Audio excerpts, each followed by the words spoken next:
వీక్షకులందరికీ నమస్కారం. కుజస్తంభన ఏ గ్రహానికి లేనటువంటిది, కేవలం కుజుడికి మాత్రమే వచ్చేటువంటి ఒకానొక అవస్థ స్తంభన అంటారు. అంటే ఎప్పుడు ఒక రాశి నుండి వేరే రాశిలోకి సంచారం చేసేటువంటి మిగతా గ్రహాలతో కాకుండా కుజుడు ఏం చేస్తారు అంటే ఒక్కొక్కసారి స్తంభించి ఒక్కొక్క రాశిలో ఉండిపోతారు. బుధ శుక్ర రవిర్మాసం మాసం మాసార్ధత కుజ గురుర్ద్వాదశ మాసాన్ని త్రింసన్మాసం శనేశ్చర.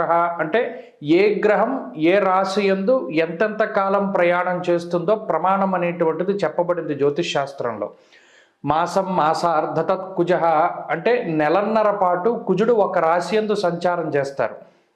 వాళ్ళ నెలన్నర రోజులోనే కుజుడు జన్మరాశిలో ఉంటే జన్మరాశి గతే భౌమౌ యక్షరాక్షస పీడితం, చాలా దారుణంగా పీడించి వేసేటువంటి గ్రహం కుజుడు. అందుకనే వాల్మీకి రామాయణంలో మీరు ఎప్పుడైనా సుందరకాండ గనక పారాయణం చేస్తే అందులో ఎక్కువ సార్లు మనకి మాట కనబడుతుంది. రోహిణీ నక్షత్రాన్ని పీడించినటువంటి కుజగ్రహం లాగా, లేదా కుజగ్రహంచే పీడింపబడినటువంటి ఫలానా నక్షత్రం లాగా అని ఎక్కువ సార్లు మనకు మాట కనబడుతూ ఉంటుంది. ఎందుకంటే కుజుడు అంత పీడించేటువంటి గ్రహం. మరి అలాంటి గ్రహం స్తంభించడము అంటే ఉన్న కాలం కన్నా, అంటే నెలన్నర పాటు కన్నా ఎక్కువ కాలం పాటు అదే రాశిలో ఉండిపోవడం, దీన్ని కుజస్తంభన అంటారు. 2022వ సంవత్సరం జూలై ఆగస్టు ఆ ప్రాంతంలో ఈ కుజస్తంభన అనేటువంటిది జరిగింది. ఆ కుజస్తంభన జరగడం ద్వారా అనేక రకాలైనటువంటి ఇబ్బందుల్ని, అటు వృషభ రాశిలో స్తంభించినటువంటి కుజుడు వల్ల చాలా ఇబ్బందులు పడ్డారు ఆ రాశి వాళ్ళు. అలాగే ఈ కుజుడి యొక్క స్తంభన వల్ల మేలు పొందినటువంటి స్థితిగతులు కూడా ఉంటాయి. అయితే అసలు ఇప్పుడు ఈ సంవత్సరం 2024వ సంవత్సరంలో కుజుడు ఏ విధంగా స్తంభించబోతూ ఉన్నాడు, ఆయన ఏ ఏ రాసుల్లో ఆయన యొక్క ప్రయాణం ఏ విధంగా ఉంటుంది, చాలా వివరంగా మనం ఈ ఛానల్ ద్వారా తెలుసుకునేటువంటి ప్రయత్నం చేద్దాం. ముఖ్యంగా ప్రస్తుతం అంటే ఈ 2024వ సంవత్సరంలో ఆగస్టు 27వ తారీఖున మారినటువంటి కుజుడు అక్టోబర్ 21వ తారీఖు వరకు, అనగా 55 రోజుల పాటు మిథున రాశిలో ఆయన సంచారం చేస్తారు. మిథున రాశి యందు ఉంటారు. ఈ 27 టు అక్టోబర్ 21 55 రోజుల పాటు మిథునంలో ఉంటారు.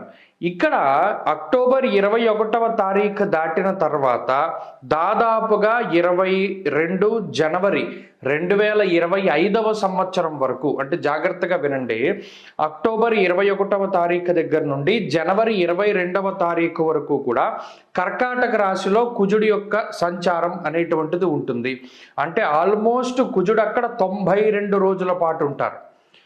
అంటే 45 రోజులు సంచారం చేయవలసినటువంటి కుజుడు మిథునమందు 55 రోజులు, 10 రోజులు ఎక్కువగాను, అలాగే ఈ అక్టోబర్ దాటిన తర్వాత కర్కాటక రాశిలో 92 రోజుల పాటు ఆయన యొక్క సంచారం అనేటువంటిది ఉంటుంది. అయితే ఈ 92 రోజుల పాటు సంచరించినటువంటి కుజుడు మరలా వెనక్కి వస్తున్నారు. అది విషయం ఏంటి అంటే జనవరి 22వ తారీఖు దగ్గర నుండి ఏప్రిల్ 3వ తారీఖు వరకు మరలా మిథున రాశిలోకి కుజుని యొక్క సంచారం అనేటువంటిది వెళుతుంది. వక్రించి కుజుడు మరలా వెనకకి ప్రయాణం చేస్తూ ఉన్నారు. అది ఎన్ని రోజులు? మరలా మిథున రాశిలోనే ఆయన తిరిగి 81 రోజుల పాటు ఉండబోతూ ఉన్నారు. అంటే ఇక్కడ 81 ప్లస్ ఆల్రెడీ ఇక్కడ అయినటువంటి 55 రోజులు మొత్తము కలుపుకుంటే దాదాపుగా 136 రోజుల పాటు 136 రోజుల పాటు మిథున రాశి యందు కుజుడు స్తంభించడం అనేటువంటిది జరుగుతూ ఉన్నది.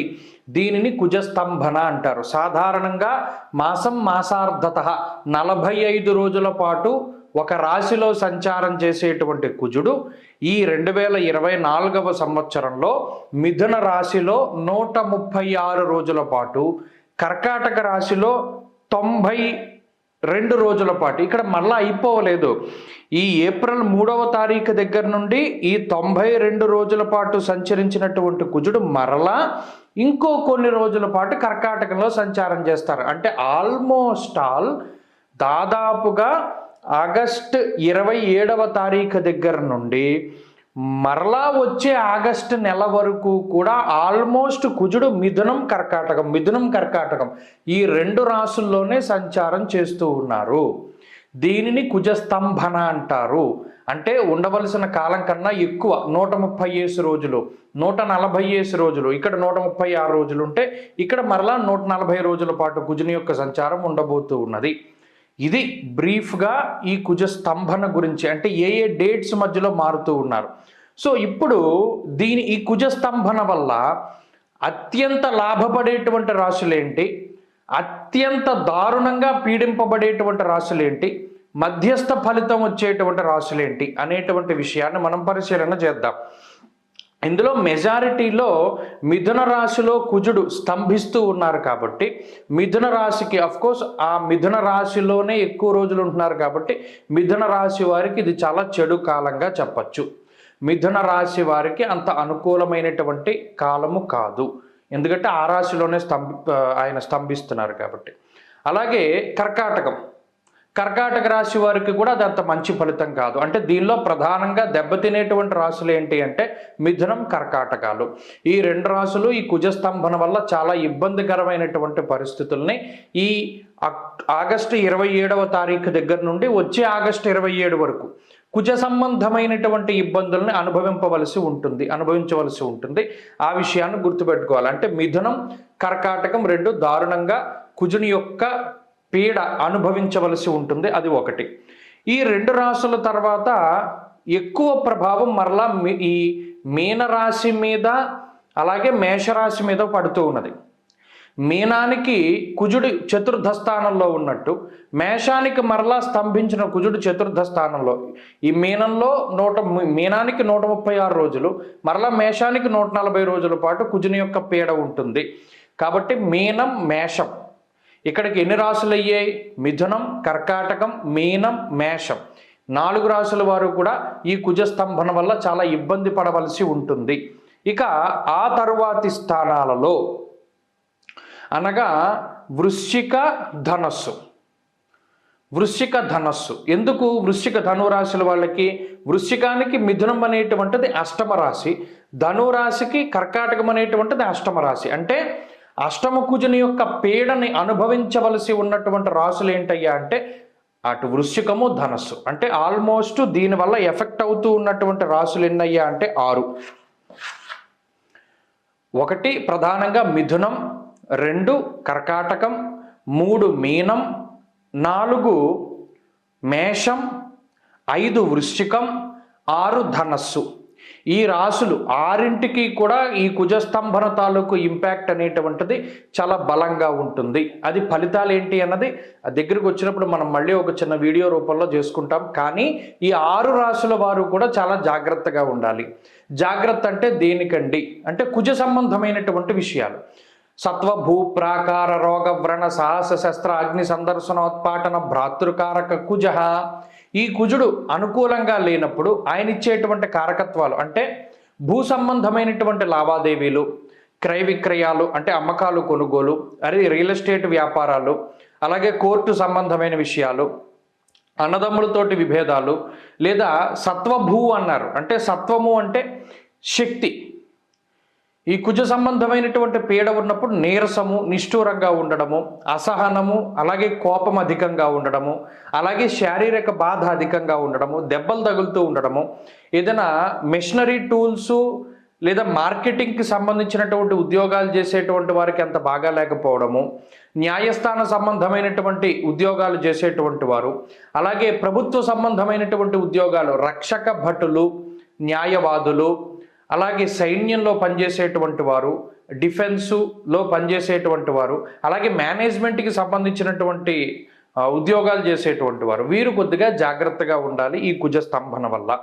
ఇక రియల్ ఎస్టేట్ మీద ఆధారపడి వెంచర్లు వేసుకోవడం, భూములు అమ్ముకోవడం, కొనుగోలు చేయడం, ఇల్లు అమ్మడం, కొనుగోలు చేయడం, ఇల్లు కట్టడం, మేస్త్రి పనులు, తాపీ పనులు చేసుకునేటువంటి వారు, సైకిల్ స్పేర్ పార్ట్స్, బండి spare parts, car spare parts, లేదా కార్ల అమ్మకాలు కొనుగోలు చేయడము, లేదా ఇంజన్, మెషినరీ టూల్స్, పరిశ్రమలు, కార్మికులు, వీరు ఎవరైతే ఉన్నారో వారందరూ కూడా ఈ కుజస్తంభనలో ఈ 6 రాశుల్లోనూ ఉంటే కొంత వాళ్ళు జాగ్రత్తగా ఉండాలి.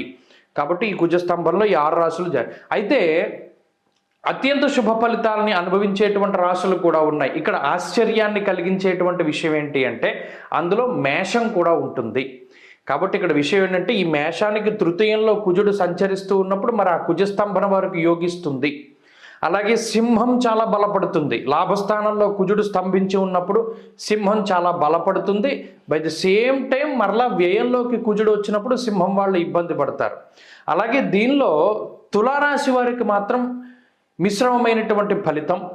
అలాగే కన్యారాశి వారు కూడా లాభపడడానికి అవకాశం ఉంటుంది. మరలా దీనికి సంబంధించినటువంటి వీడియో ఇండివిజువల్ రాశులకి అన్నిటికీ నేను తప్పకుండా చేస్తాను, ఉత్తినే ఒక లుక్ ఇవ్వడానికి.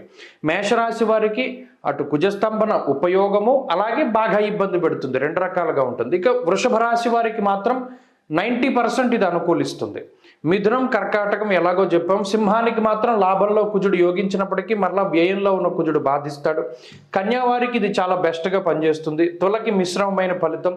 వృశ్చికం ధనస్సు ఎలాగో పక్కన పెడితే మకర రాశి వారికి మరలా షష్ఠ కుజుడు ఉండడం వల్ల యోగిస్తారు. కుంభరాశి వాళ్ళకి షష్ఠ కుజుడు యోగిస్తారు.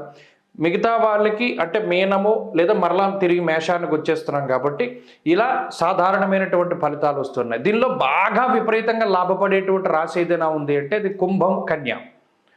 ఇవి రెండు రాశులు చాలా లాభపడతారు. ఇది బలంగా గుర్తుపెట్టుకోండి. కుంభం, కన్య ఈ రెండు రాశుల వారికి కుజస్తంభంలో అనుకోని విధంగా నేమ్ అండ్ ఫేమ్ పెరగడానికి అవకాశం ఉంటుంది. అలాగే మకరానికి తర్వాత ఈ కుంభం, కన్య తర్వాత ఎక్కువగా బలపడేటువంటి రాశి ఏదైనా ఉందంటే మకరం.